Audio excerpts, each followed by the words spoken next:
Hello, hi, നമസ്കാരം. സന്തോഷമാണ്. ഇന്ന് നമ്മളെ ഒരു പ്രഭാത ഭക്ഷണമാണ് ഉണ്ടാക്കുന്നത്. നമ്മൾ ചോളം വെച്ചിട്ടുള്ള പുട്ട്, അത് കടലക്കറി, പപ്പടം, പഴം. നല്ല ഹെൽത്തി ആയിട്ടുള്ളൊരു പ്രഭാത ഭക്ഷണമാണ് ഇത്.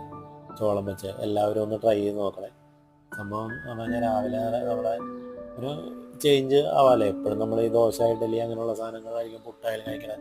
നമ്മൾ സാധാരണ അരിയുടെ പുട്ടാണല്ലോ. അപ്പോൾ അതിൽ നിന്നൊരു ചേഞ്ച് ആയിട്ട് ചോളത്തിൻ്റെ പുട്ട് ഉണ്ടാക്കാനും എളുപ്പമാണ്, പെട്ടെന്ന് ചെയ്യുകയും ചെയ്യാം, നല്ല ഹെൽത്തിയുമാണ്, കഴിക്കാൻ നല്ല ടേസ്റ്റിയുമാണ്.